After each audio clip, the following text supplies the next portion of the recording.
For a long time, if you went to the library in Wilmington,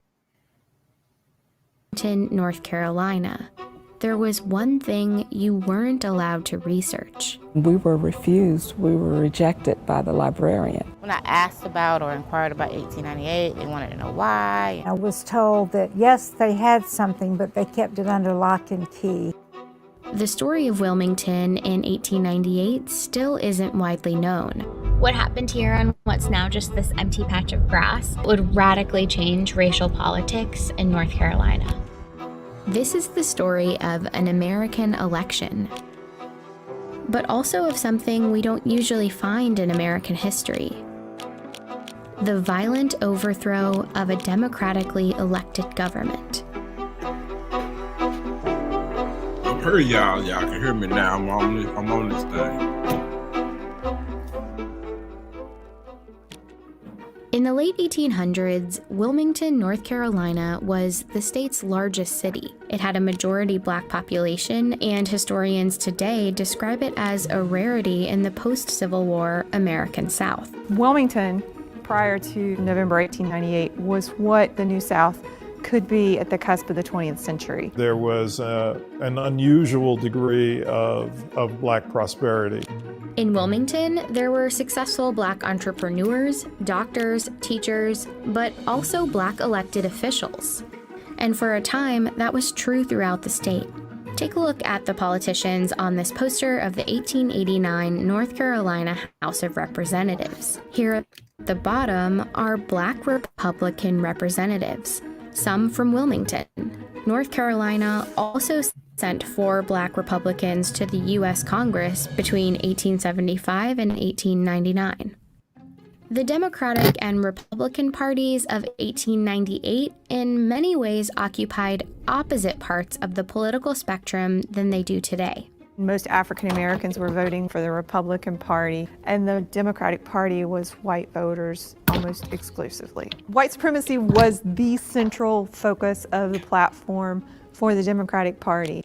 Republicans in North Carolina were successful in part because of a third party called the Populist Party, made up of mostly white farmers fed up with the tough economic times. North Carolina populists joined up with Republicans to form what they called the Fusion Party.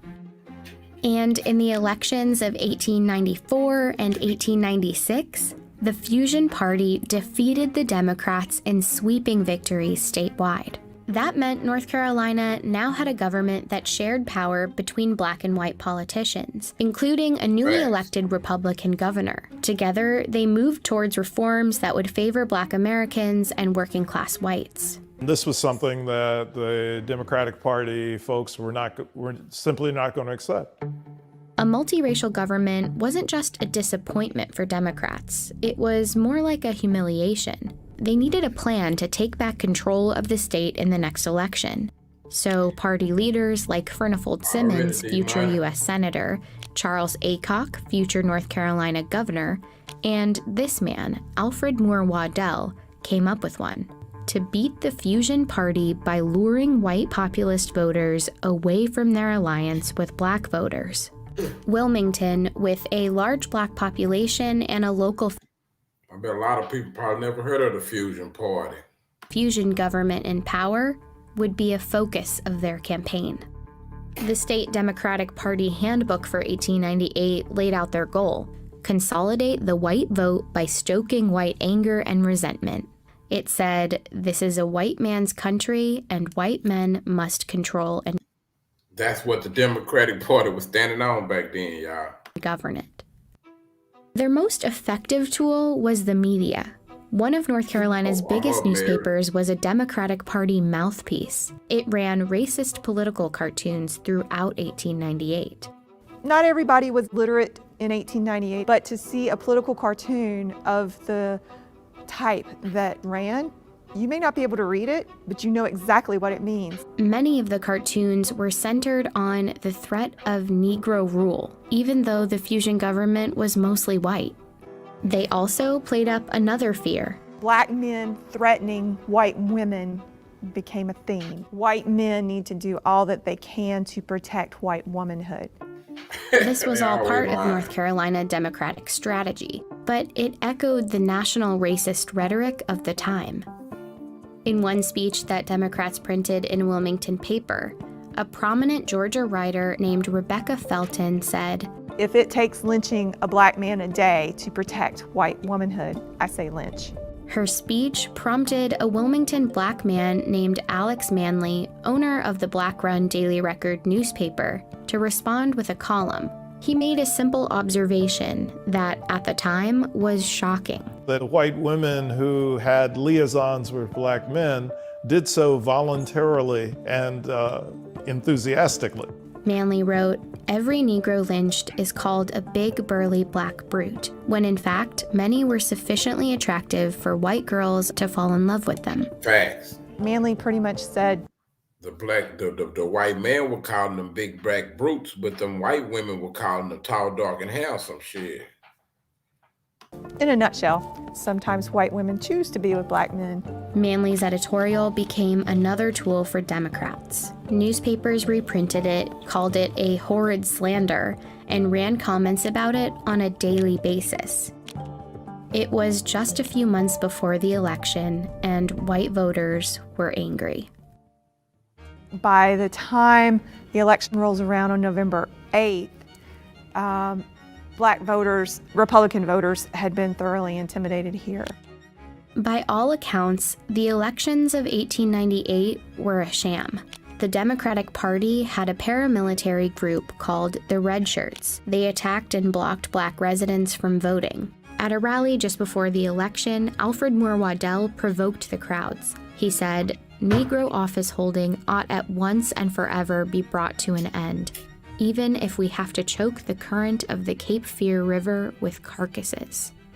The votes were counted, and the Democrats won. Democratic candidates won every seat they had a candidate up for election in. But some local fusionist politicians remained in power because their seats hadn't been up for re-election, like the white Republican mayor and the Board of Aldermen. And of course, the election did nothing to undo the economic power black folks held in the city. The Democrats had won the election, but their goal of total white supremacist control remained out of reach. And so they engineered what was essentially a coup d'etat. The day after the election, at a gathering for white men in Wilmington, the Democrats Go ahead and roll up, Mary. I got you for a little while, man. Shit, watch this. When this over with, I got some more for y'all, but watch this. Do y'all realize I'm showing y'all this for a reason? I'm showing y'all this because this is what we going through right now with Donald Trump, them, how they beefing, how they tried to attack the Capitol, all of that shit. So this is where I think a lot of us be losing it. When you don't understand the reason that Britain and France went to war, if you don't understand why them in Spain and everybody was over here fighting over America, you're not going to understand why both sides still be beefing to this day. This shit ain't stopped none, trust me. unveiled a document called the White Declaration of Independence. It contained... Now, please tell me, which one of y'all have heard of the White Declaration of Independence? I bet y'all ain't never heard of none of this stuff. They whitewash it. They hide it from us. They probably gave it some other terms now, but they know what it means. They'll call it legalese language. Y'all know how they do. an ultimatum. Cynthia Brown, whose descendants were in Wilmington back in 1898, is a historian at her church where there's a preserved copy of the Declaration from the next day's newspaper. We will no longer be ruled and will never again be ruled by men of African origin. They would strip black men of voting rights. They would give white men a large part of the employment heretofore given to black men. And as for Alex Manley, we demand that he leave this city forever within 24 hours. The next morning, hundreds of white men marched to the offices of the Daily Record. Manley was gone. He had fled to save his own life. They set the Daily Record building on fire. This is where it once stood. Once the white leadership destroyed Alex Manly's printing press, they destroyed one way in which the African American community in Wilmington could organize itself and keep itself informed. At City Hall, the mayor and board of aldermen were forced out. There's 200 armed men in City Hall at the time. They didn't do it of their own free will. And as they resigned, a new member selected by the Democratic Party was voted into office. Waddell, who once threatened to fill the Cape Fear River with black bodies, was the new mayor of Wilmington. Meanwhile, the mob had grown to about 2,000 men, and the violence spilled into the streets. In these photos, X's mark where the first black residents were killed. The stories are that they were dumped into the river, and there are varying stories about how many people were killed. I see 40 to 60 clearly as fatalities as a result of the violence, but I think it was higher. Many black residents hid for days in the swamps and the wooded cemeteries in the city, including Cynthia's great-grandmother. And thousands of other residents fled Wilmington, never to return. Shortly afterward, Democrats printed booklets celebrating a glorious victory, and in the newspapers depicted black residents as the instigators. This image is a gross misrepresentation of what actually happened during 1898. You know, what you see is African American men with guns, not white men with machine guns. The city never regained its black majority population. Jim Crow laws like literacy tests and poll taxes that prevented black people from voting were immediately enacted, and Wilmington's spirit of black opportunity was crushed. Black political representation in the state was over. It would be 90 years until North Carolina elected its next black Congress member. Wilmington did a really great job of covering up a very dark past for a very long time. Over the years, the textbooks on North Carolina's history have struggled to accurately describe what happened in 1898. This one from 1933 says the situation was unfortunate for both races. And this one from 1978 doesn't have that much more detail. But they both praise Charles Aycock, a politician who helped perpetrate the riot. They say he had a keen mind and a kind heart, and that, in fact, he was one of the best friends that the colored people had in the state. It's a legacy that North Carolina has yet to fully undo. The names of the perpetrators are on Wilmington's school buildings and city parks. Facts, y'all. But the legacy is also bigger than those names. Turn on the news, and the state's long history of political suppression echoes. And we turn to a strict new voter ID law in North Carolina. Racial gerrymandering and a push for new voting maps. The court says the Republican-led legislature redrew congressional districts along racial lines, violating the Constitution. There's a tremendous amount of intimidation that is still felt by the black community. It doesn't have to be mass mayhem and violence in the streets. The strategy shifts towards designing state laws in such a way that you could exclude blacks from voting. Textbook describes slavery. The master often had God damn it, I didn't say start barbecue. Yet. It started too early, y'all. I wasn't ready for it to start yet. So watch this. Let me remove that one. I don't know if y'all really could see me, but watch this. I don't know if y'all remember when I kept telling y'all about how history was rewritten and we had the women, the daughters of the Confederacy, the women that we had that rewrote the history books. Even though they didn't write the truth, it's the stuff that we study in school right now. So I'm going to share that video with y'all, for real. This is a trip. Or a picnic for his slaves. Then they had a great frolic. Even while I'm gonna start over, make it big. Listen to how this textbook describes slavery. the master often had a barbecue or a picnic for his slaves. Then they had a great frolic. Even while working in the cotton fields, they sang songs. The beat of the music and the rich book describes slavery. The master often had a barbecue or a picnic for his slaves. Then they had a great frolic. Even while working in the cotton fields, they sang songs. The beat of the music and the richness of their voices made work seem light.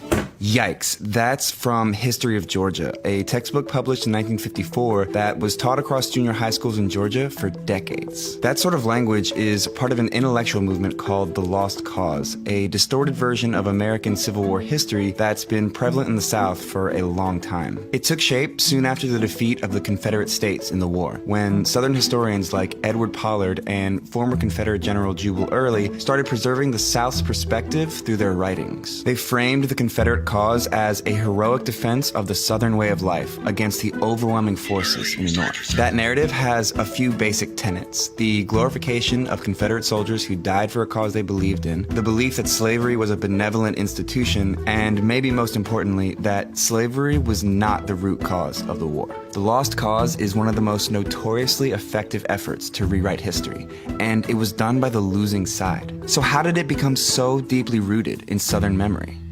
Blame the United Daughters of the Confederacy.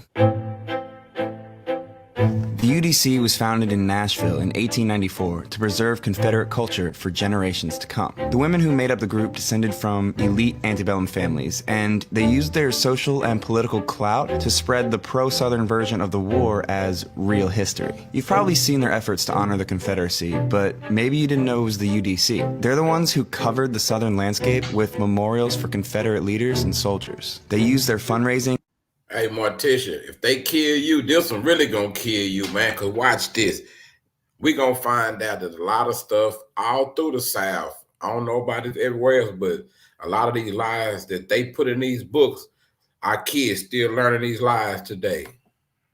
And lobbying skills to pressure local governments into erecting monuments in prominent public spaces like courthouses and state capitals. Installed here next to the state capitol by the United Daughters of the Confederacy. The United Daughters of the Confederacy donated this memorial to the city back in the 30s. They put them along roadsides and in parks. Any place that was remotely relevant to the Confederacy was memorialized. By the early 20s, now y'all see why we got these Confederate flags and why they got Robert Lee statues, all this. It's because of these women right here. It had nothing to do with the government. I mean, the United States. These women did this, man. In the century, the UDC had 100,000 members and chapters spread all over the country, but mostly in former Confederate states. And there's a reason they grew so quickly during that time. So we're talking about roughly 3 decades after the end of the war, and the Confederate veterans themselves are beginning to die off. So there is this push to find ways to commemorate it, because the big challenge by 1900 was there's a new generation of white Southerners being born, and they never experienced the war years. That push is visible. Most of the Confederate monuments were... They had to brainwash them. They got them books and shit to brainwash everybody. erected during the UDC's height of influence. There's a rhetoric around monuments that we want to get this thing built before all of that generation has died off. And the reason we want it is to teach future generations about those men. Dr. Karen Cox wrote the book on the UDC, and I asked her if it was fair to say the group established the Lost Cause as a historical fact in the South. Oh my God, yeah. They were the leaders of the Lost Cause into the 20th century, and they made it a movement about vindication. Just to give you an idea of how effective they were, they successfully lobbied for a Confederate memorial in Arlington National Cemetery, which U.S. President Woodrow Wilson proudly unveiled to a cheering crowd. Now that's influence, right? Monuments are the least of what they did. What? I mean, they are the most visible and tangible, but the work with children was far more influential. It turns out a central UDC objective is shaping how children think about the war and their Southern heritage. One of their most powerful tools? Textbooks. Take a look at this pamphlet called A Measuring Rod for Textbooks. It was written by the illustrious Southern historian Miss Mildred Rutherford, an educator, orator, and author of Southern history textbooks. She's also very pro-slavery. The pamphlet announced the formation of a textbook review committee featuring prominent Southerners like 5 former Confederate generals. This group was committed to spreading the truths of Confederate history, so they instructed school boards to reject any textbooks that did not accord full justice to the South. And they urged libraries to deface every book in their collection that didn't measure up by writing the words "unjust to the South" clearly on its cover. This pamphlet was shared widely with school boards throughout the South, and UDC-backed committees closely monitored history books to make sure Northern influence never reached classrooms. So the core language of an approved textbook aligned precisely with that of the Lost Cause. You know, stuff like, "The Confederacy lost in the war between the states, but Georgia never forgot to honor her Confederate soldiers." History of Georgia was on the UDC's approved list. It was also written by E. Merton Coulter, a self-described Southern historian and historian-described white supremacist. They understand that how you educate, who wins the writing game, who wins the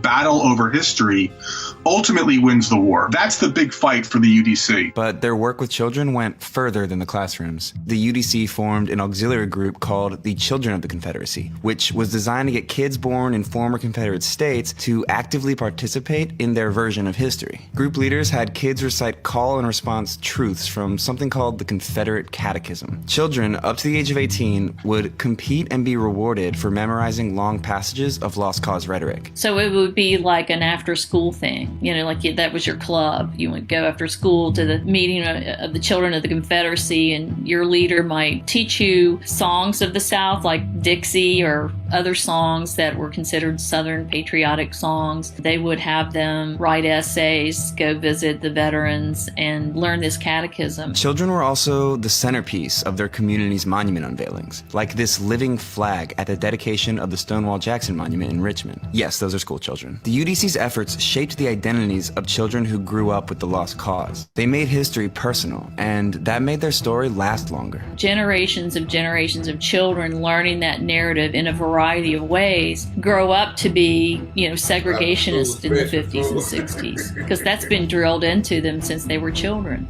After World War I, the UDC started losing steam, but the damage was done. The monuments were in place, and the textbooks they wrote remained in Southern classrooms until the late 70s. And the women's group did it all without the right to vote or participate in politics. You can still get glimmers of this Lost Cause memory of the war from people who will always choose to see it through the personal. And I think the UDC, to a great extent, that was their goal. So the next time someone says the Confederate monuments are about remembering our history, just know that that's exactly what the United Daughters of the Confederacy wants you to think.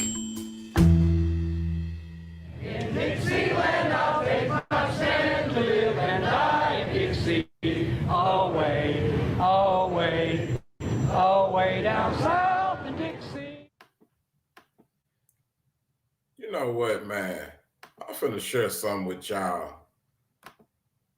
I'm just all over the place, but this one right here, man. Where it go? I want to share this with y'all, man, because I told y'all, everybody kept telling me to check this Dane Calloway guy out, man. And I seen him get exposed so many times. I was like, maybe other people haven't seen this shit. So let me share this with y'all right quick. Tell me what y'all think about this.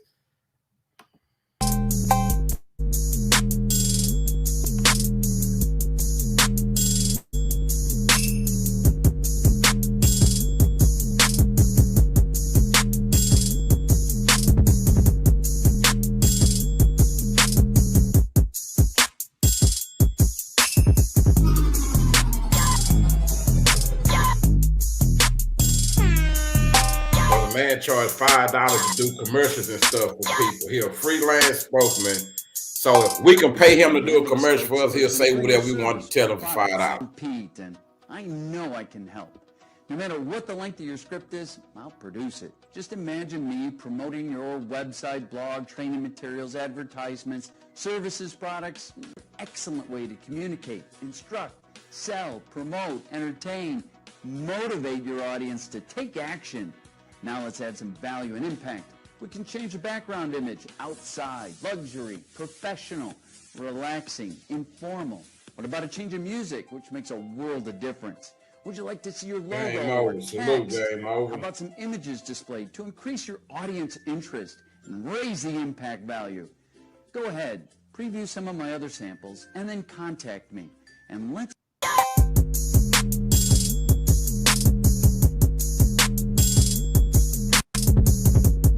William Attlee, and this is a news brief with truth. See the men on the screen. Coach, you back? Coach, check this out, Coach. Hey, I'm glad you're back, Coach. I want you to tell me what you think about this, bro. Like, I was like, damn, we got this type of people in the on YouTube, in the black people community, whatever you want to call it. So this dude, he paid these white people $5 or some shit to play like they was news reporters, to play like he had some breaking news. Man, this is crazy, man. All because they want to be Indians, man. There is a problem. Their true identity. Thomas McNeely has the story. Well, William, the African American community is deeply divided due to the tagline, African Americans ain't Africans, which can be found in numerous places on the web.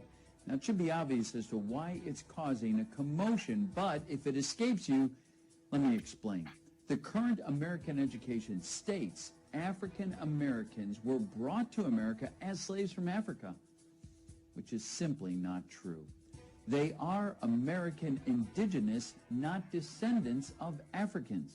As they say, the truth is stranger than fiction. Although this fact isn't spoken of openly, it's not a secret. However, with programming such as... Look at his green screen he got up here. I could have made one of these videos for him for $2. Negroes, is it any wonder why so many African Americans are confused? We won't address all the misleading DNA tests being provided to connect African Americans to...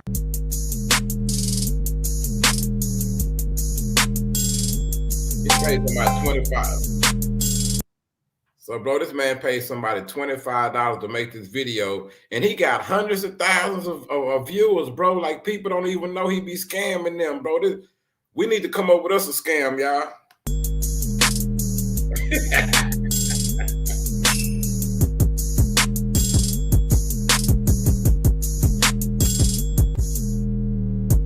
For real, Morticia. But the average people don't even pay attention to that. Watch this.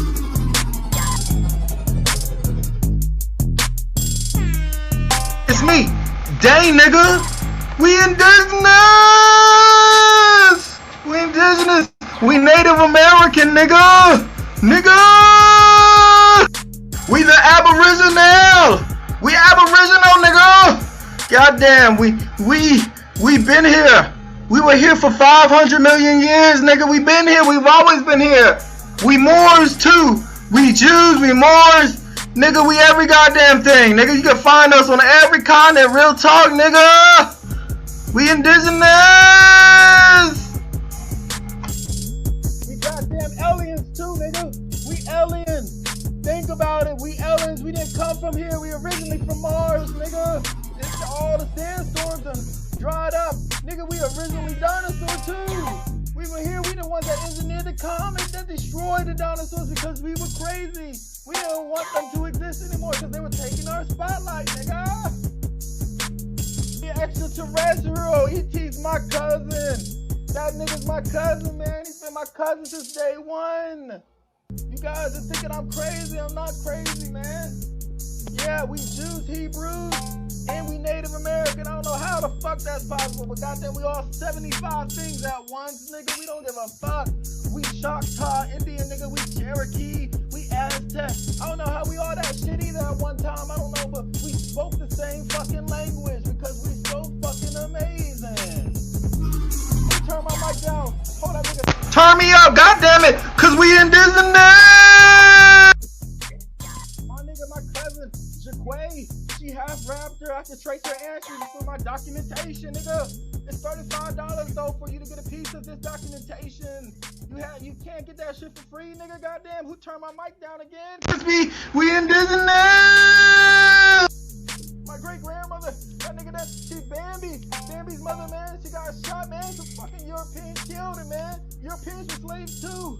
They were slaves too. I don't know what the fuck I'm talking about anymore, nigga. Goddamn, what the fuck am I talking about? I think I'm high as hell right now, nigga. Goddamn, but who keeps turning my motherfucking mic down, nigga? Because we are and this and this. I guarantee you, I'm not going to show you, but I guarantee you, buy my motherfucking book and you're going to see every documentation thing ever. Hey, nigga, shut up, nigga. Read the shit, read and buy it for free. I mean, no. You don't buy it for free, nigga. That costs about $50 for that shit, nigga. Man, I'm over here crying for real, bro. These people stupid, bro. Research my documentation. You can't find it anywhere else in the world but with me because. I'm sorry, y'all, but hey, man, I'm sorry, but hey, bro, this dude is pure gold to me, man. I'm him. I'm everything reincarnated. I'm Jesus Christ. I'm a Hebrew Jesus Christ. I'm a Native American Jesus, nigga. I know him. Me and him went to the same school. My nigga Jesus is from Philly. Jesus is originally from Philly, not Bethlehem, y'all. I got a video for his viewers. We're gonna try to make y'all think. Say, bro, that shit is pure gold, bro. Hey, and people love this shit, bro. Like, they love that shit.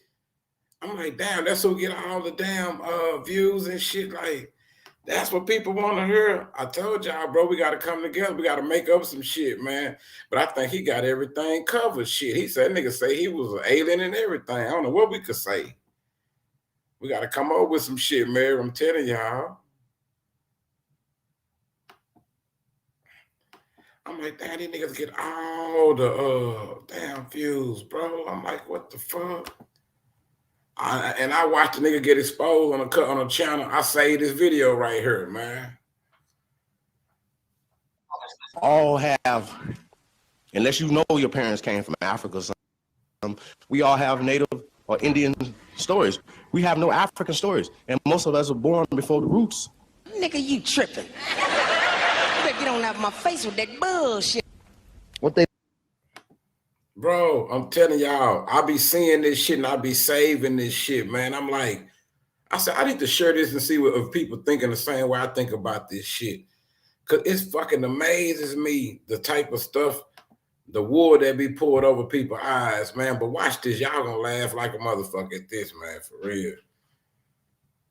Part X-Men, part adventure.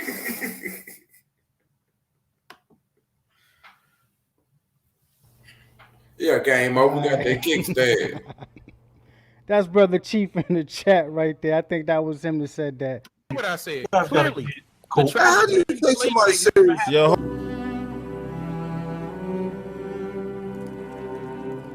Hey, rerun. You see Dwayne? Not today. Oh, here he come. How? I'm just gonna educate. You say how? Do we even gotta debunk that? So you hear the brother Dane Calloway, much respect to you, brother. Just say the transatlantic slave trade never happened. He said it with confidence too, like that's the facts. Alright. I'm just gonna point out the claims, you know, and people still following the brother and thinking his information is right and exact. But, you know. If you got an argument for the transatlantic slave trade never happened. Oh, you seen this, Mary? Okay, you know what I'm talking about, damn, Mary. Just make it in the comments section. Let's go. Bro, this shit is hilarious, bro. Hit you guys on something real fast. A lot of times when you see these towns, when they say they're Africa Town, well, they changed them to Africa Town after Jesse Jackson and all those guys brought all that mess out. You see where I'm going with this? It wasn't Africa Town before, it was Negro Town. Because it was depicting a fort. Like, who teaching these niggas this shit when they can go on Google and find out that the African towns predate Jesse Jackson now? Like, who be teaching these people this stupid ass shit, man? Negro was depicting Well, they got like a retarded black people class that we not allowed to go to. It's a club these niggas that's in that we can't get in because we don't know how to say ho ho ho. Of the description, the Maroons. We have Maroon colonies all up and down through southern, southeastern corridor of Americas, brother. So we don't have no African culture here. Do y'all understand how dumb that sounds? The Maroons were Africans, dummy. Bro, who? I need to meet these dudes. Other than the COINTELPRO shit that they brought in later, when they were just using names, but we don't have no food, we don't have no languages, we don't have nothing from Africa. We're not Africans. So what makes you ashamed of being black? I'm about to show you. I got to chime in real quick to that one. The brother said a lot of stuff. My brother Chief, man.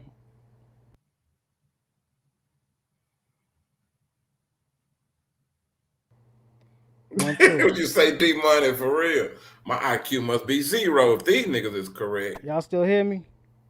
But y'all be surprised how many people follow this stuff, bro. Like, I told y'all when I first came on my first time going live, bro, it was 2 people came on and was trying to tell me what type of Indian I was because of what color I am. I'm like, damn. So I don't get to choose what I am. Y'all get to tell me what I am. I don't get to pick myself. I said, that ain't fair. Oh, y'all hear me? The brother said a mouthful, but he's confusing things, yo. It's okay to be wrong sometimes, bro. But you way off with that one. Anybody can look up Africa Town and see where it's at. Is he in the chat explaining himself yet? Come on. All right, let me see where I was at in this video, man. The whole thing, I pressed the wrong button and just started acting crazy.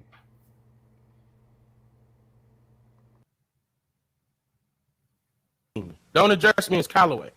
Okay. Dang. What are we lying about, Kane? What are we lying Where's about? the evidence that we came from Africa?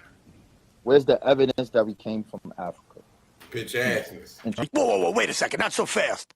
Tell me of your history, of your past. Oh, I come from a long line of you people. My great-grandfather's name was Jeep Grand Cherokee.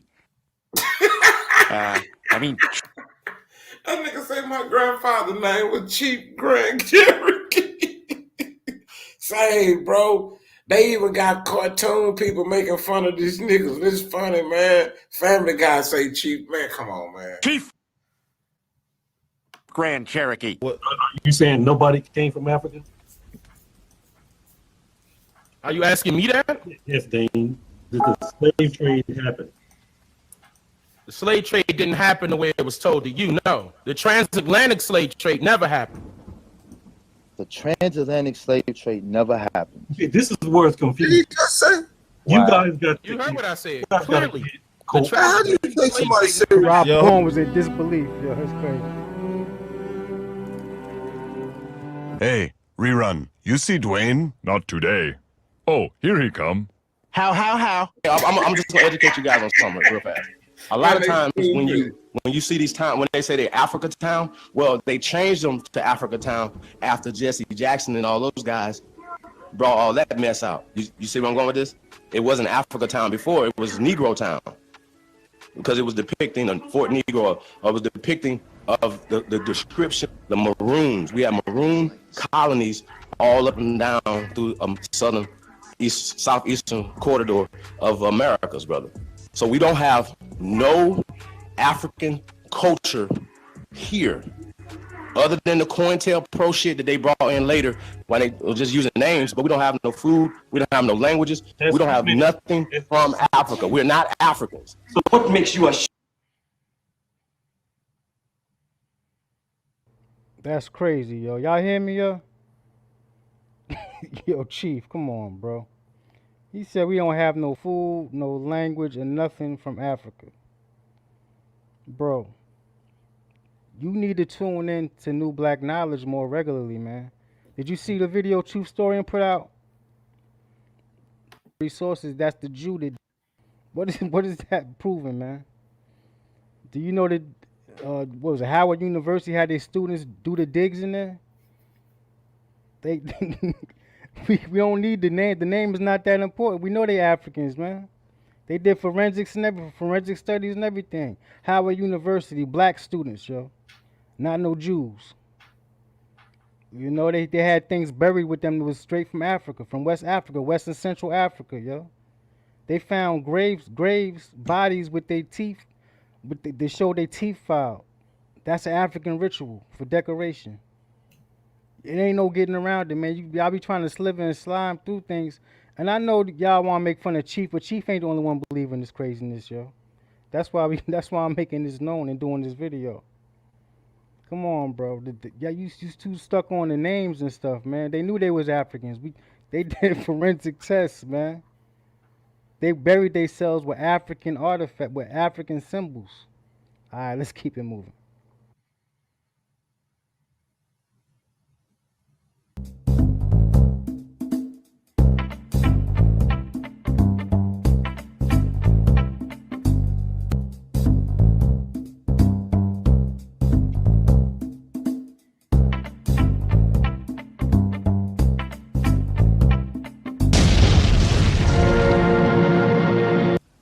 The Africans that came here are the white people.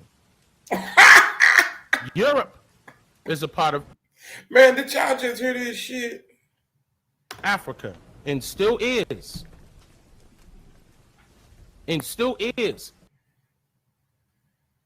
Hold up, before we get into Dan Calloway's craziness, yo, I just want to say to the chat, don't all pile up on Chief.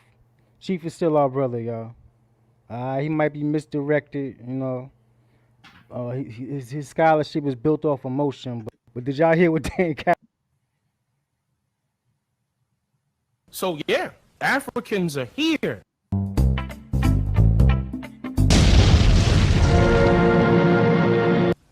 The Africans that came here are the white people. Europe is a part of Africa and still is. Europe still is. So yeah, man, that man said Europe is a part of Africa. Y'all help me with that. That nigga said Europe is a part of Africa. What the bro? Man say. That nigga say Europe is a part of Africa. Africans are here. And they still are. This guy is fucking stupid. The problem is our people don't know who we are. We were taught all.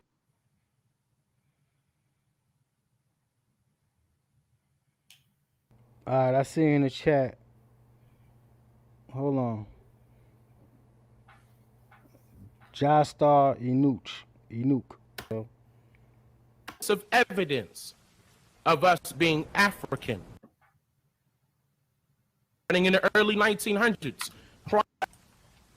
The problem is our people don't know who we are. We were taught all of this indoctrination starting in the early 1900s. Prior to the 1900s, you would find no trace of evidence of us being African. Some people are. My bad. I'm gonna let the video play so I can bring my brothers and sister back in. But African Goddess, you timed out my sister Soraya. Don't do that, sis. That's MBK right there. Don't time my sister. I don't know if it was by mistake. Now from here on, y'all.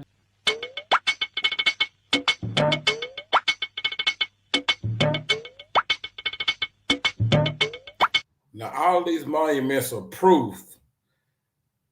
They can go find all this other hidden stuff, but why they can't find these monuments? This proof of what we had going on. These are rebellions I'll be talking about. Well, that one right there, the Stono Rebellion. So the Stono Rebellion. The Stono Rebellion, the largest slave insurrection in British North America, began nearby on September the 9th, 1739. About 20 Africans raided a store near Wallace Creek, a branch of the Stono River, taking guns and other weapons. They killed 2 shopkeepers, a rebel rebels marched south toward promises, freedom in Spanish Florida, waving flags and beating drums and shouting liberty. Death of the American Message, the Methodist Church, AME Church traces origins. African. Not only that, the U.S. Census started in the 1790s. They didn't call us African, did they? No, they called us Indian, Negro, colored, mulatto, Creole, African American, and black. Where is African?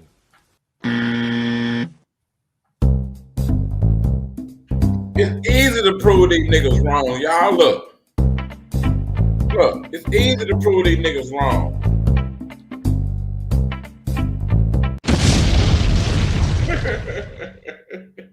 Idea. You said the Africans were white that came over here doing the Atlantic slave trade. Is that, did I hear that right? The white people that you see right now are Africans. That is correct. I stand on that firmly. That's correct. Are Africans. The Europeans that you're calling Europeans are Africans. Nigga, you tripping. You better get on out of my face with that bullshit. You know what I'm saying? And I don't deny that some Africans 1700 came over here. Yeah, right, they came over here, but they were well-to-do. They didn't come over here in shackles.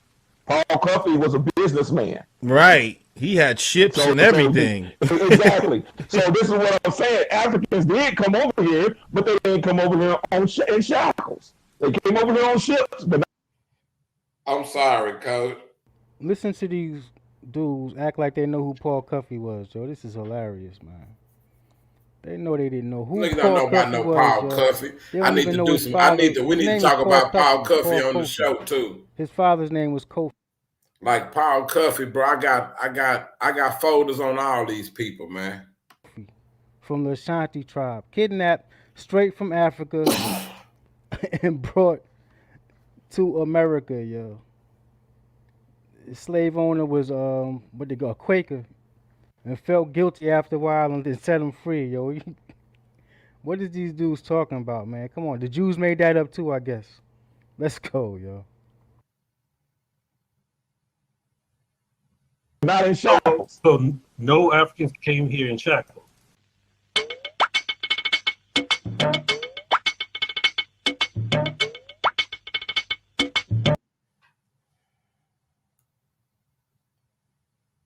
He was a member of the what? The Ashanti ethnic group from the Ashanti. Come on, man. They don't be doing their homework. Where they say Ruth is right. Ruth was a Native American member of the Wanapog Nation of Martha's Vineyard. So hold on. They want to hold on to what the mother is, act like the father wasn't Ashanti. That's a trip, man.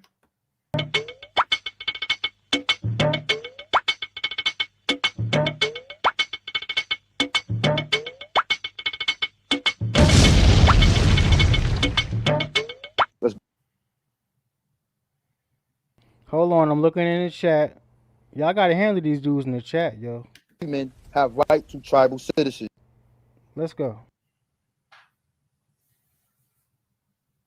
Let's get this in. Okay, let's go. See the date? This article is October 31st, 2017. Judge rules that the Cherokee freedmen have right to tribal citizenship. Look at all these black people. See that black man with the straight hair? See her with her little curly hair? Indian by the blood we shed. Cherokee freedmen.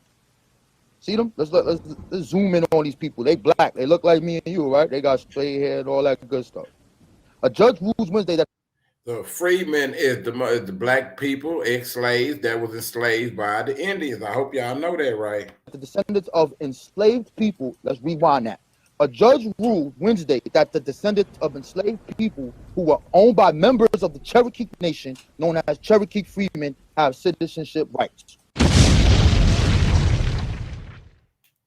After emancipation, the Cherokee Nation granted its former slaves tribal citizenship as part of the treaty with the U.S. government in 1866. But in 2007, Cherokee members voted overwhelmingly to strip 2,800 freedmen of their membership, defining tribal citizenship by blood. Got him! Got him! Got it. In the beginning of what I read from the book Indian Slave Masters, you hear them making a distinction.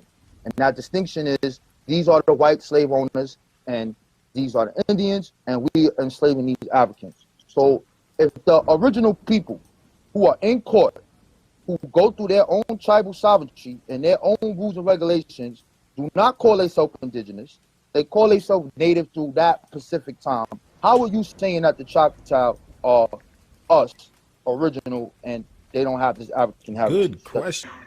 Oh! Whoa! Whoa! Now, this book came out in 2013. Why are they doing this? The same reason why they was doing it back in the day. Because they see the rising of this Aboriginal consciousness. Okay.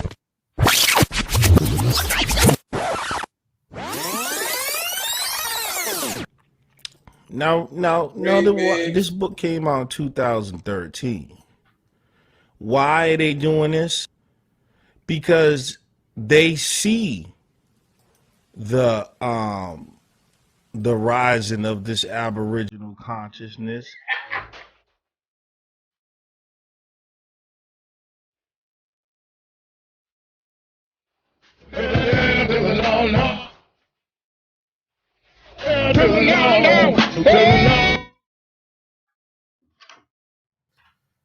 To the no. Yo, Lex, what's wrong with you, dude? This dude be trying to squirm his way out of all kinds of information using some, what they call it, conspiracy theory. Yo, come on, man. You just be freestyling on the spot. Yo, come on, bro. Hell to the no, bruh.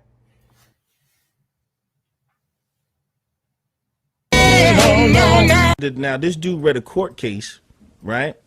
And then I'm gonna let Chief have it, and then we'll go back.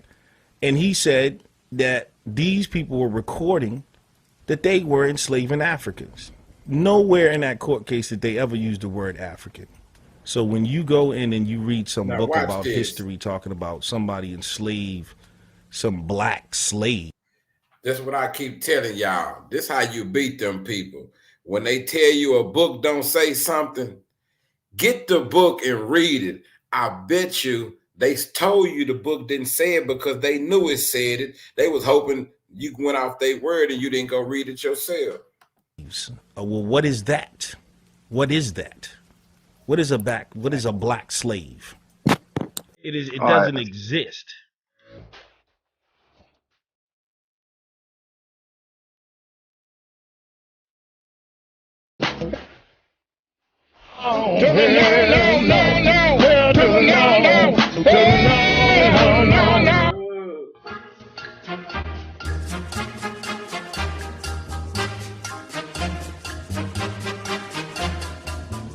Huh? You can share my screen again, because I have the 2017 case up, and we're gonna look at it as you claimed on this stream that they do not mention the Indians having African slaves of African descent. You said out of your mouth that that word is not mentioned nowhere in here, and they didn't have them. You say African descent, though. You say descent. That's misleading, brother. Let me finish, bro. Descent is misleading. Bro, let me finish. Okay. We dealing with court documents. Is my machine skirting? Yes, sir. This is 2017. This is the actual court date. United States District Court for the District of Columbia, the Cherokee Nation, plaintiff, counter defendant, Raymond Nash, defendants, counterclaimants, Marlon Van, etc. Please let me get it. So, see that? See the source? Make sure you got it. This is 2017, bro. Okay. Now, when we go down here, it says this. Memorandum of opinion. Although it is a grievous axiom of American history that the Cherokee Nation narrative is steeped in sorrow as a result of United States government policies that marginalize Native American Indians and remove them from their lands, it is perhaps lesser known that both nations' chronicle share the same taint of African slavery.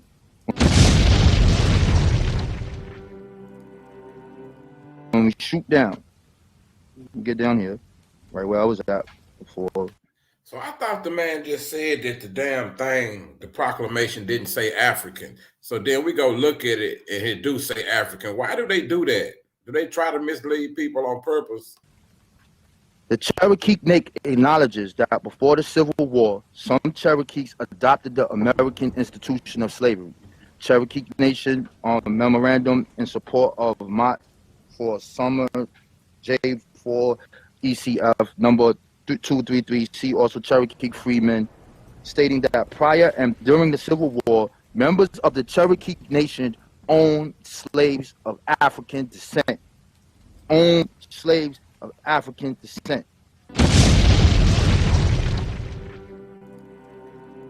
You're gonna keep scrolling down here. All right, here I'm not done. I'm not done. I'll let you easy to debunk, talk yo. without addressing Yeah, do without your thing. saying. Stories of Black Cherokee families, 1790 to 1826. Nevertheless, in this case, the Cherokee Nation was complicit in legitimizing slavery within the nation and securing the intended durability of the practice, as well as disenfranchisement of people of African descent, as expressed evidence by the Constitution. Did the Cherokee say that? That's my only question. I'm not trying to interrupt you. Is that the language? I'm not done yet, bro. I know. I'm just in we building. I'm gonna let you react. Is this what the? Yes, this is what is done. This is what they're admitting. No, understand what I'm asking you, my brother. Is this what the court papers are saying, or is this what the Cherokee and Chuck people say? This is what the Cherokee says. So what are you reading right now? I am reading the court case that I gave you the source to. You see this right here at the top of here? How are they saying that, though? I'm not done, brother. This is the case. All All right, you go gotta ahead. do is get the case. You want the link? I'll put it in the back, and you go through it yourself. Got him!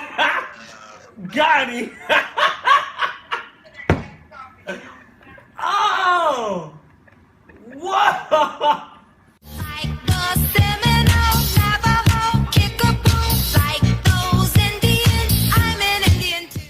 How?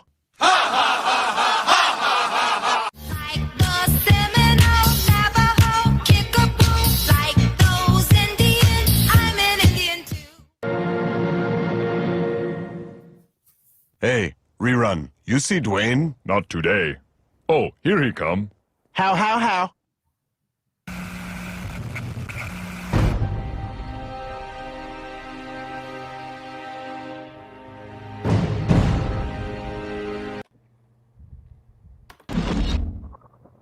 We gotta be patient. Like a quiz show. You can look it up. Number 2. You're not. They slapped the name African on it. I'm going to explain. I think that was the end of that motherfucker. Bro, but I'm really amazed. Chris at 420, what's happening? I'm really amazed at the shit that they try to get away with.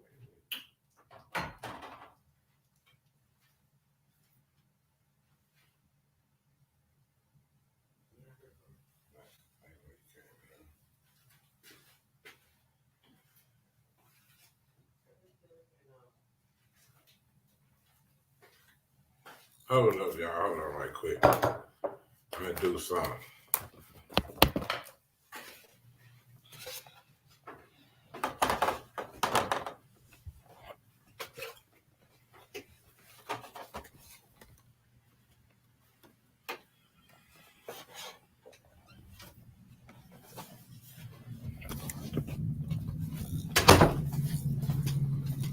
I got y'all. Give me about 2 minutes, man. 2 minutes. Let me load something else up right quick, man. This is crazy. I'm like, I'd be amazed at the shit that they do, bro. The shit that they pull. the wool that they pull over people's eyes. I'd be amazed at the stuff that people go for, man. But I was finna go, but since we got 15 in here, I'm gonna keep going, man.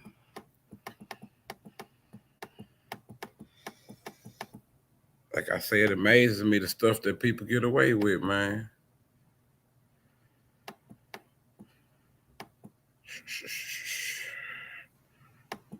Let me see.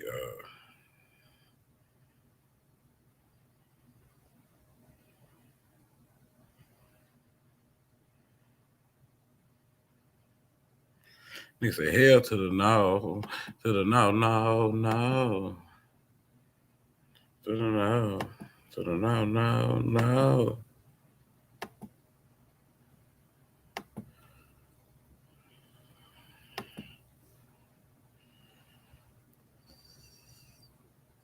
I think say the slave trade didn't even happen, man. Did y'all hear that part? That man said the slave trade never happened. That's when I knew nigga was crazy. I'd like you to join me today at the Caird Library at the National Maritime Museum. I ain't gonna even do this to one. I feel look like at a that one number might be of too deep for documents y'all, man. by way of introduction to this year's International find Slavery something that might Remembrance be a Day. little too The deep. documents I want to share with you today, I think, really expose the nature, the genuine depravity of the trade in human lives across the Atlantic between the 16th and 19th centuries. They didn't know we got This documentation, is a copy of the Jamaica bro. Mercury from September 1779. Now, common with most newspapers, it has items and articles that would be familiar. It has general news of the wars of the world. It has lottery information, finding out who is lucky. There are Like, do these people not know that these newspapers and stuff is still available from back then, that these people keep all these records? So why would you even fix your mouth to come out and lie to people and tell you that what exists don't exist? That's crazy. also advertisements for parcels of land for sale. There are advertisements for the renting of lands, the import of tea, Spanish language tuition. Amongst all of this, you also see Appreciate it, Step advertisements 43. for people. You see people for sale, for example, to be sold at the public, at Mr. Pitcairn's Tavern in Spanish Town to the highest and best bidder on Thursday, the 16th of September, 20 seasoned Negroes. That's their description of the 20 lives. 20 seasoned Negroes belonging to the estate of Patrick Blake Esquire. Those two words tell us a lot. Seasoned Negroes. Obviously, they're people of African origin, but by seasoned, they're disclosing the fact that these are people who have been broken into a life of enslavement.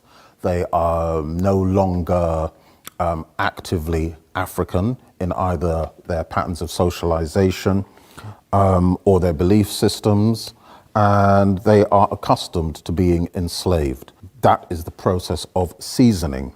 But, and this is what really catches my attention, you have advertisements for runaway people, for enslaved people who have made what must have been the most extraordinary decision of their lives, to run away, to go for their own freedom. All sorts of people make this decision. All sorts of people summon the courage, such as this woman by the given name of Flora, of course no surname.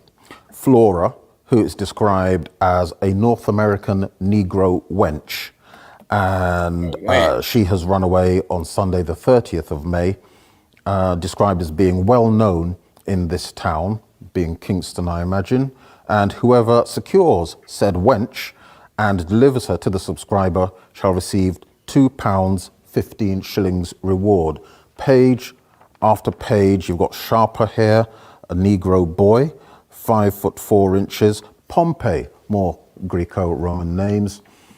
Runaway, a Negro boy, speaks very little English and is marked on one shoulder, but scarcely perceivable. Again, rewards are given for all of these people being returned. Joe, a Negro man of the Igbo people or the Igbo country, again marked or branded on one shoulder. A large number of these people, and they are mostly young. That one though, shit, y'all get it.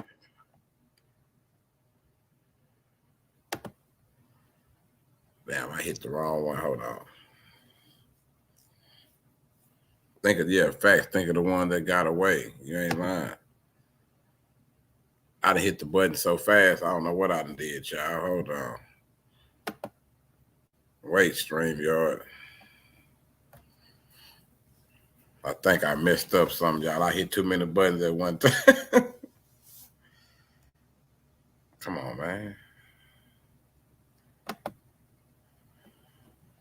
Man.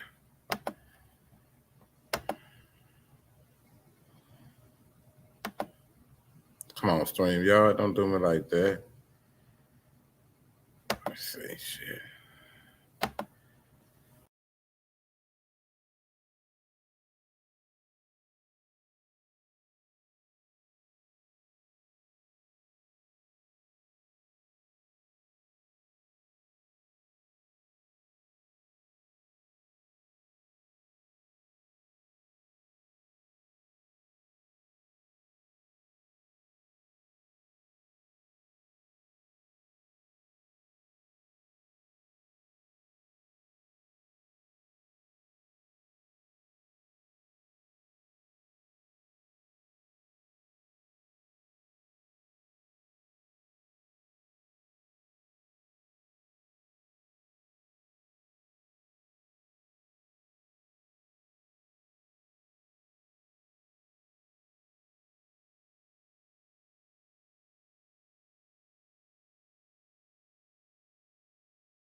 Here we go, y'all.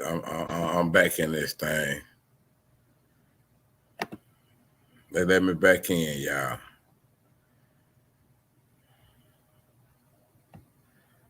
Let me.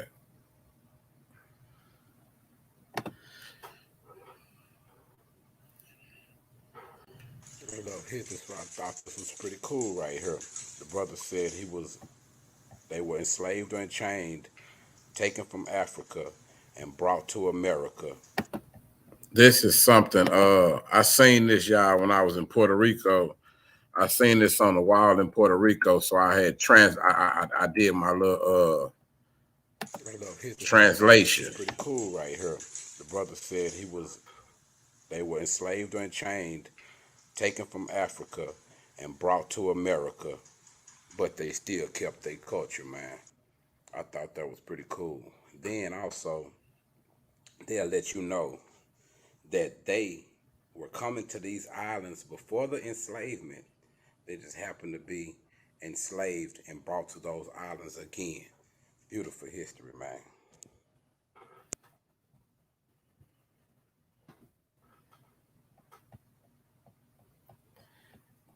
Yeah, man, I went over there.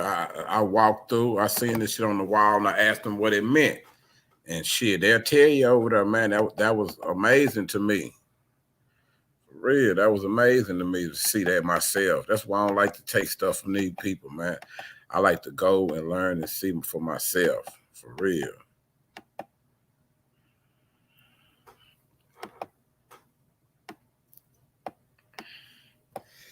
I forgot I was for to play what I played. That shit I forgot.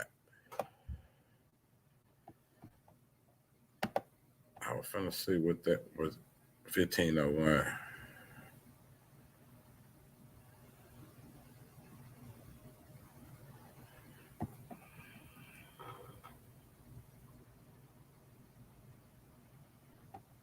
That's crazy though how they do, man. Like it's so much stuff, so much history, man, that we don't know about. For real. We know we was here. Come on, Chris. We had been coming over here. Man, what's this damn video I got? It's on my page, man. Damn, it's on my page. Hold on right quick. Let me see, can I find this shit? It's on my page right quick, man. I got some nice videos on my page. I want to see if I can find this motherfucker right quick. I'm finna share it with y'all. I should have brought somebody up here and told y'all to hold it down for me. Yeah, hold on right quick. Let me run through my page right quick and find this video for y'all. Some shit I want to share with y'all. I'm gonna find it first. I ain't finna make y'all wait. Watch me go through all the bullshit.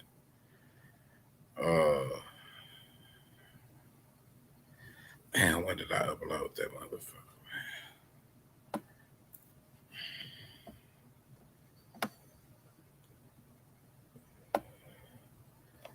Damn, it's been a minute ago. I'm finna find it, y'all. Hold on.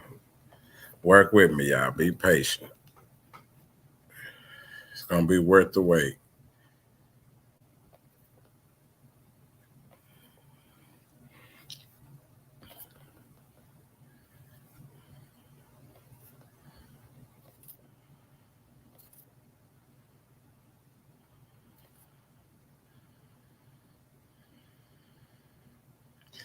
Damn, I got a bunch of shit on her, man. I should have just been going to my my page here to find shit. I got some good shit on her, man. Hold on, y'all.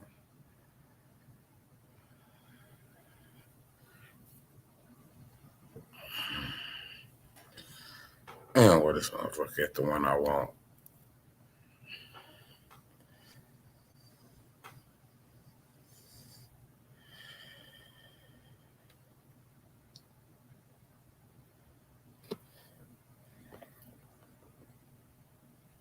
Damn, where this motherfucker at? Come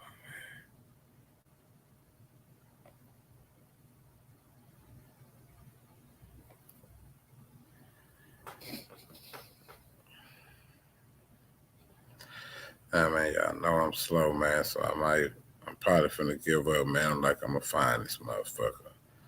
Damn, it was about discovering them. Damn, about the African sailors.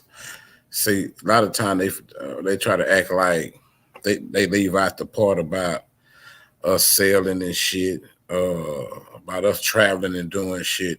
They don't talk about the people who already was sailing the oceans, people from Africa, man. Damn, I can't find that motherfucker, man. Damn, I hate this, y'all. I can't find it, man. But I got one referring to the subject, man. Hold on. I got a video, but I can't find the actual one that I want, man. Damn, I hate when I can't find some shit.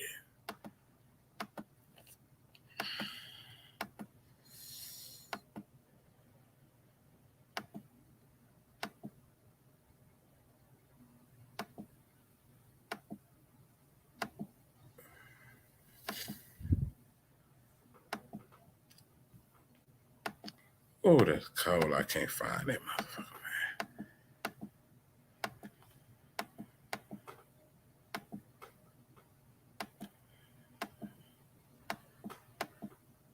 man. That'd be crazy though when I got shit that I see every day.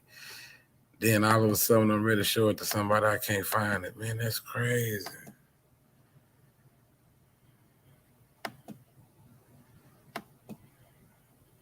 Damn. Hold on, y'all. Hold on. I got y'all. I got one, but that ain't what I want.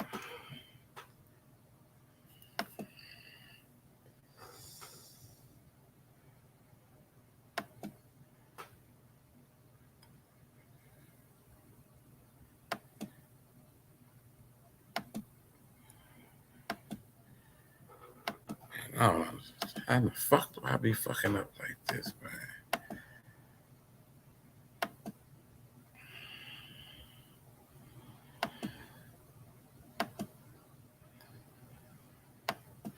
Damn, I can't find what I want, man, but I got something for y'all, though. Shit, I can't hate when that shit happen, man.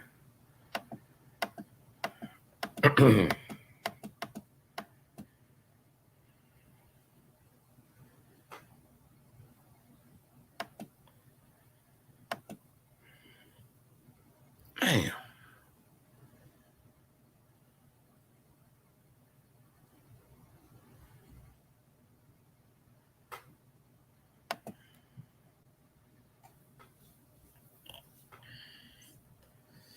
About syphilis, yeah, I seen them do that too.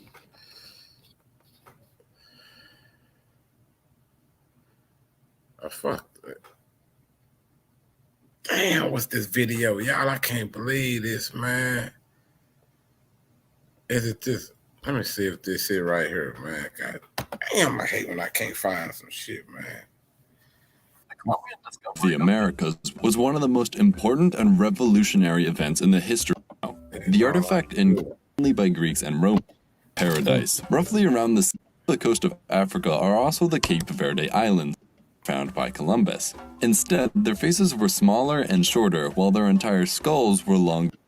October 12, 1492, the size of the world doubled, and Christopher Columbus, the leader of this expedition, went down in history both famous and infamous as the man who discovered America. This historic event should be recognized as the catalyst which saw our world changed forever, for better or for worse.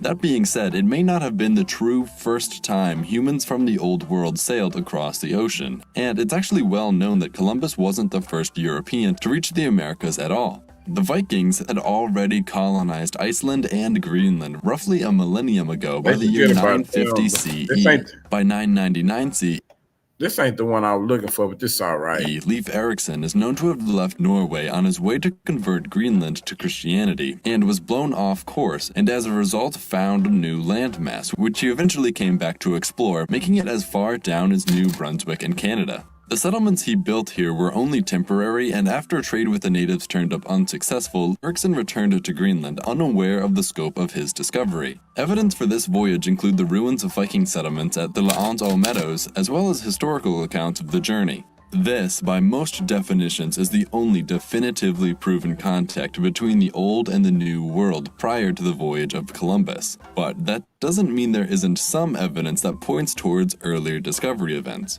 Sticking with European exploration, there are some that believe the Romans could have made it to the Americas thousands of years ago. As it stands currently, we have evidence that the Romans made it as far as the Canary Islands off the coast of Africa, which are still over 4,000 kilometers away from the nearest portion of mainland America. Most potential evidence that Romans made this nearly 4,000 kilometer voyage comes from objects found throughout the New World which resemble the craftsmanship of the Romans more than.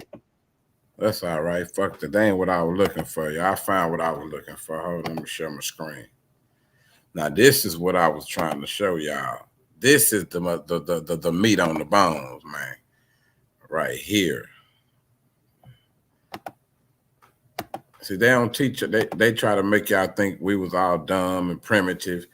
They don't teach you about how we was sailing, about how we was on the land doing our thing.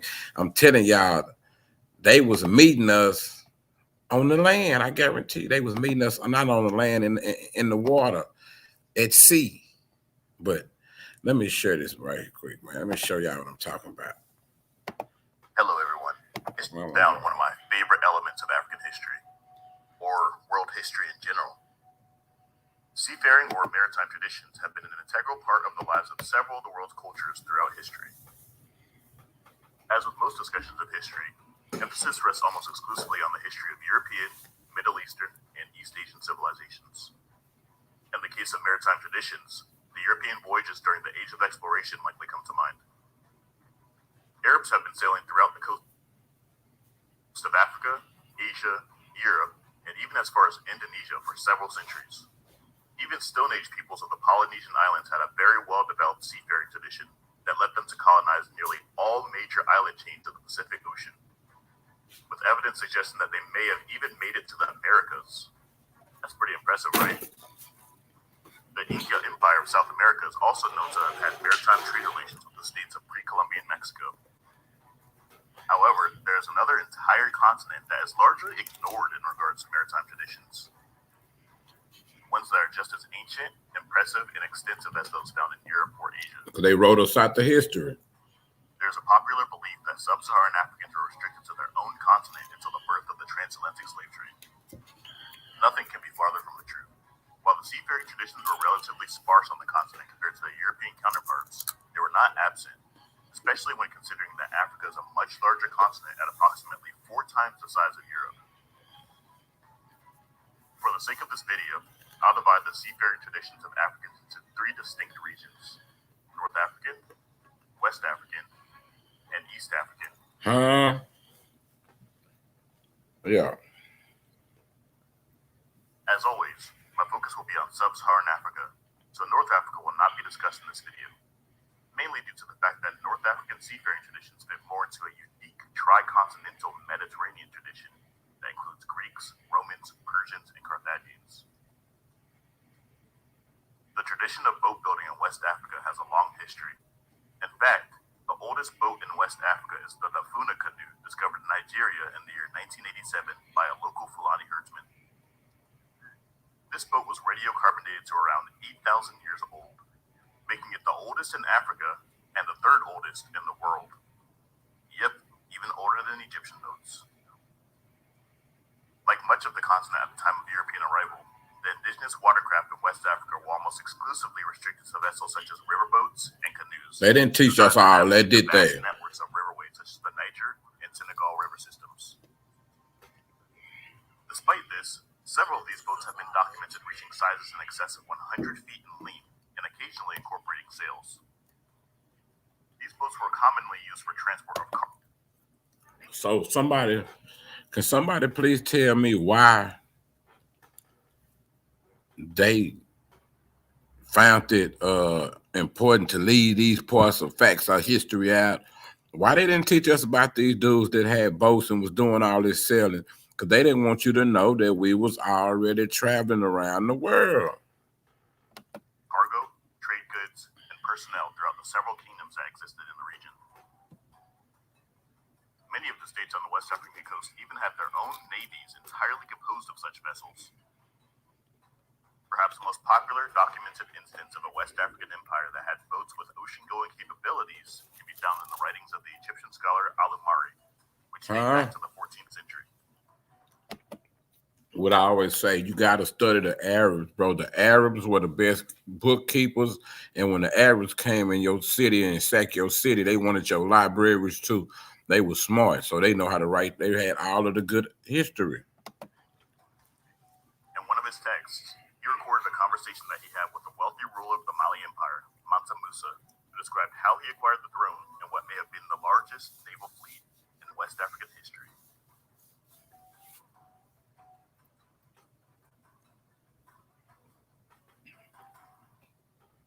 So Abu Bakr equipped 200 ships filled with men, and the same number equipped with gold, water, and provisions, enough to last them for years.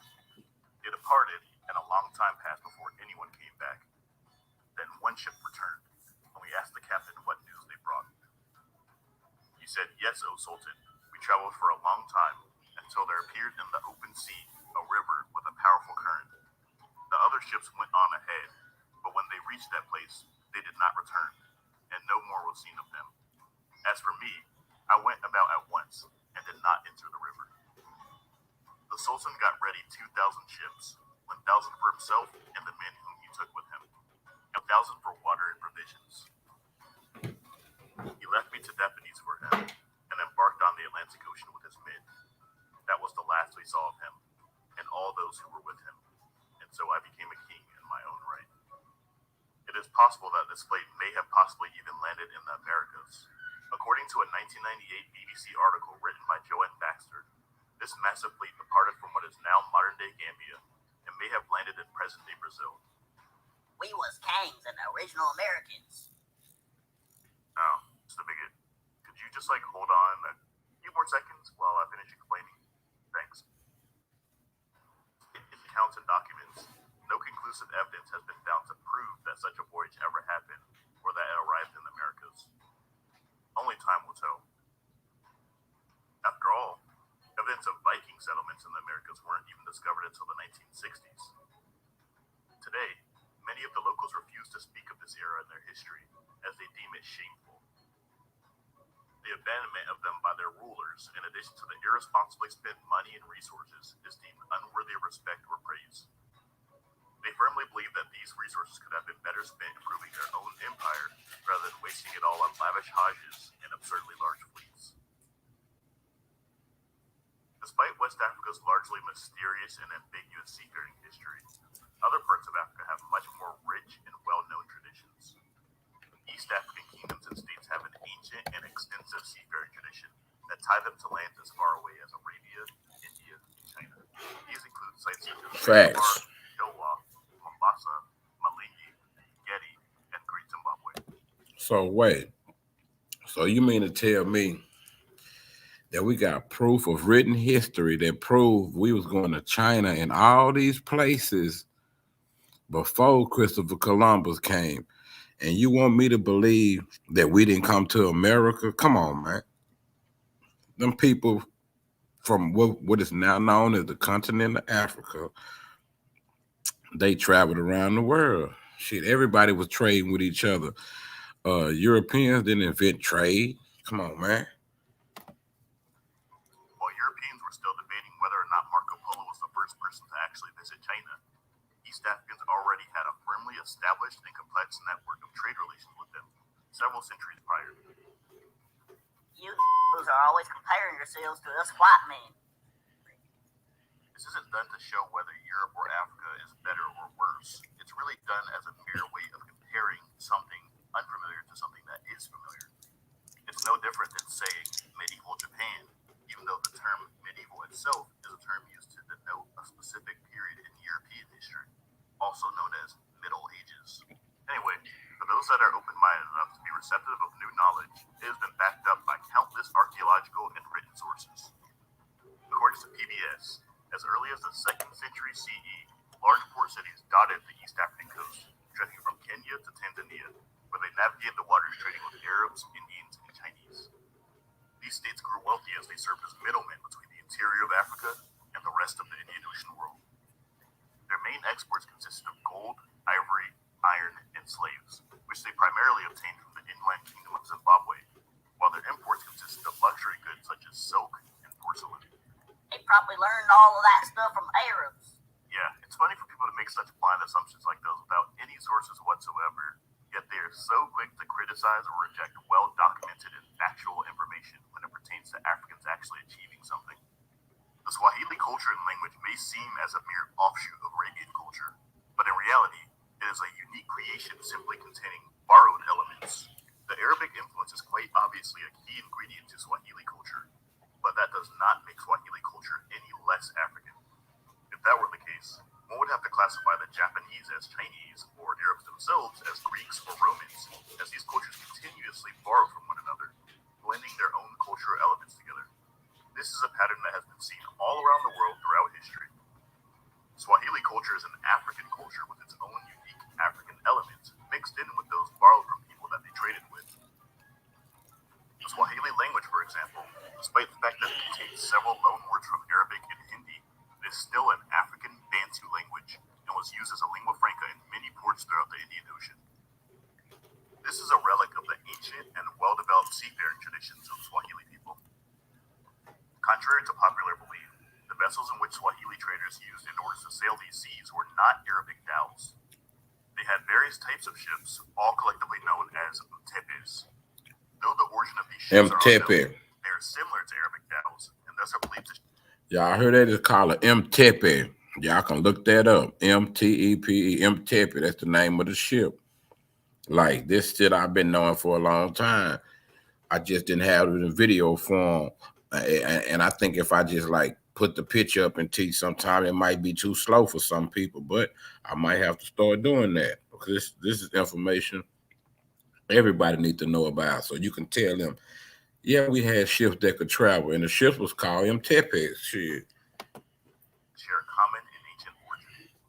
Their construction and use, however, was unique to the Swahili people, not Arabs. The majority of these vessels were constructed in the Lamu Archipelago off the coast of modern-day Kenya. The Mtepe was used for anything from fishing to trading and varied in size from 40 to 75 feet in length, with crews that consisted of 20 men on average. The Mtepe were known for being very swift and agile ships, easily able to outsprint their dhow counterparts. They were also known for their remarkable durability. The secret to this durability rested in their construction. Unlike the rigid ships of Europe or Asia, the Mtepe were constructed by binding planks of wood together with woven coconut fiber lashings called coir. This was a result of the many coral reefs that existed throughout the Indian Ocean, which posed a grave danger to rigid ships that were held together with nails. On the other hand, the sewn boat construction of the Tepe allowed for greater flexibility on these reefs, reducing the chances of fracturing or breaking. These coral reefs were So when you got that kind of boat and you run up on the coral reef, your boat gonna move with it. You can't tell me that wasn't no smart genius idea. so prevalent that in some cases, entire Swahili cities will be constructed out of it, such as the case with the city of Kilwa.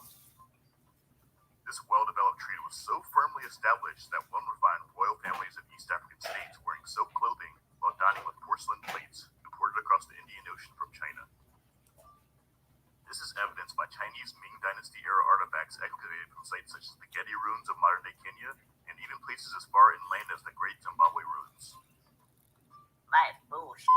They probably got there from the Chinese who sailed there and probably conquered and enslaved those blacks. Well, of course that would be the easy assumption, but unfortunately for those of you who think that way, the Chinese themselves actually documented these encounters in both writing and art. Perhaps the most famous case of this was an instance in 1415, where a Chinese ambassador encountered a group of Swahili traders in the Indian town of Bengal. These traders were delivering giraffes in which the Chinese had never seen before. As a gift, the Swahili traders gave one to a Chinese sailor. So why would the Chinese even have giraffes in their paints on their walls? And ain't no giraffes in China, for real. Then shipped it back to Beijing. A year later, the Swahili merchant shipped yet another giraffe to the royal court of the Ming Dynasty, straight from Malindi, along with a zebra and an oryx. The Chinese emperor commissioned a painting of the second giraffe, which was created by a local painter by the name of Shade Du, who likened it to a mythical beast from Chinese mythology, which they referred to as a qilin. This is evidenced by the spots being replaced with a pattern that resembles the scales of a fish. You see the name right there, Chrissy. Exotic African animals to their Chinese Right there, Forgotten History of African Sailors. The trade between the Swahili and the Chinese ended abruptly in the year 1433, after China entered one of its many phases of isolationism. This is not to say that the Chinese did not partake in these voyages themselves. After all, they did encounter the Swahili draft traders in India. This was also the era in which the famous voyages of Sing He took place. With that said, the Chinese...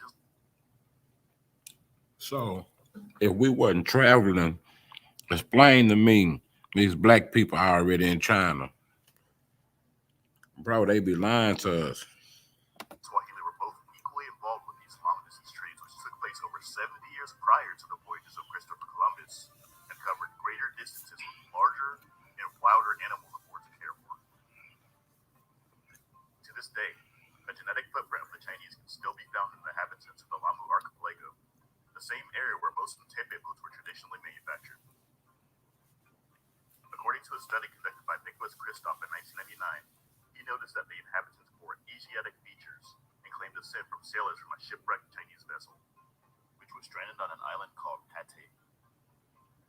Through DNA analysis, it was confirmed that these people did in fact have partial Chinese ancestry in their bloodlines. Arguably saving the best for last, and perhaps one of the most misunderstood types of sailors in African history, would be the Somali. In this day and age, the country of Somalia is associated with a corrupt, war-torn nation full of emaciated scavengers and pirates. This is further perpetuated by media portrayals of them in movies such as Black Hawk Down.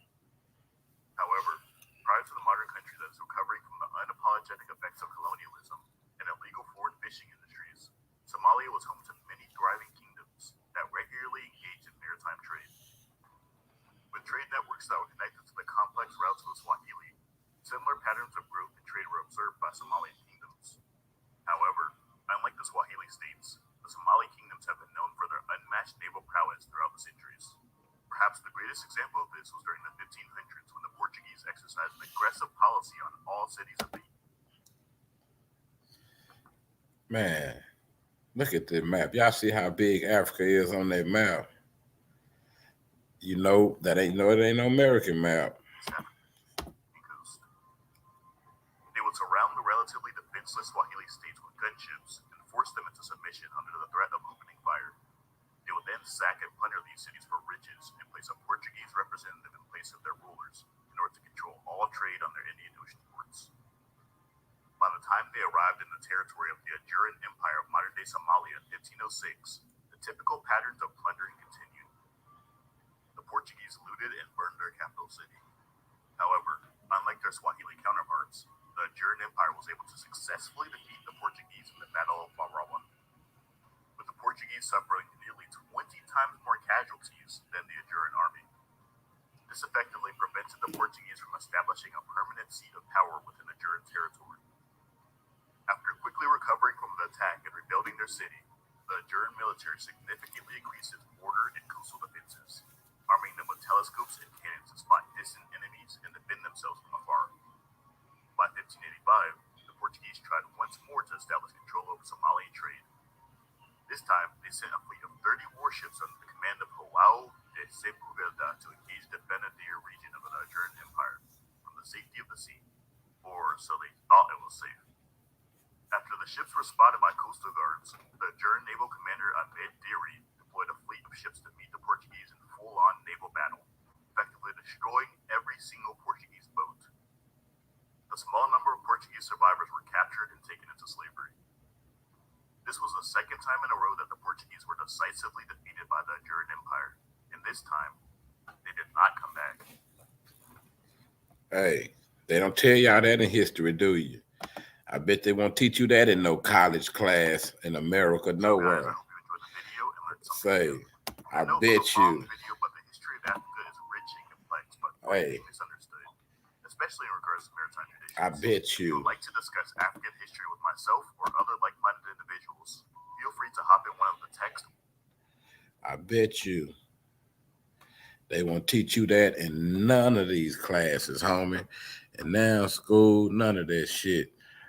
My Cash App, homie, my Cash App is shit. My name, shit. Let me see. I ain't never put it in here, but I'll put it in here tonight for you, homie.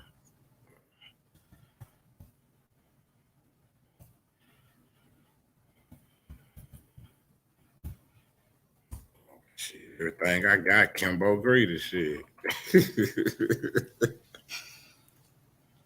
I got Kimbo Greedy on everything, man. Like, that's really me. You know how these people be having all them fake names and stuff, bro? That's really me. That's really my name. There ain't no fake shit. I ain't got no gimmick or none of that shit, bro. That's just really me. For real, that's who I really am. Man, you talking about Nigeria, all of that, Boss Lady Nichols. We gonna get it in, y'all. Goddamn me, it done got late on me. I'm a HBCU, bro. Hey, it got late, so I'm finna lay down, man. I'm finna go to sleep. But tomorrow we gonna pick it up. I'm gonna do what we gonna do introduction into West Africa tomorrow. We're gonna start with West Africa, and we're gonna work to America up into the slave trade up into the present day. Cause y'all, I feel like that's like a good point to start from. And we're going to do that tomorrow, y'all. We're going to start from there. Shut up. We all nerds, shit. But you know you ain't going to teach this in no school. But, hey, tomorrow, we're going to do introduction into West Africa, y'all. I'm going to be so real with y'all. I'm going to share my DNA with y'all. I'm going to show y'all where I'm from. Y'all just heard them people say about the people from Portugal. I mean, not Portugal, but what is the people from the islands by Hawaii, the Polynesian islands. Like, people try to tell me, hey, bro, you got native in you. Nah, dummy, I got Polynesian in me. You know what I'm saying? And that's crazy. I never knew I had no Polynesian in me. That tripped me out, but I'm going to share that with y'all because I'm an open book, man. I ain't got no scam or no on that bullshit. I like to share what I learned. Everybody's story is different, so learn yours. And man, if you don't want to share it, don't share it. But I'm proud of mine, so I'm gonna share it, man. But I'm out of here, man. We're gonna do that tomorrow, y'all. Respect to everybody. You see, I sent a little paper roll money. Ain't nothing. I already appreciate that game over. I don't care what it is. We ain't gonna even talk about it. Respect to everybody, man, for real. Peace.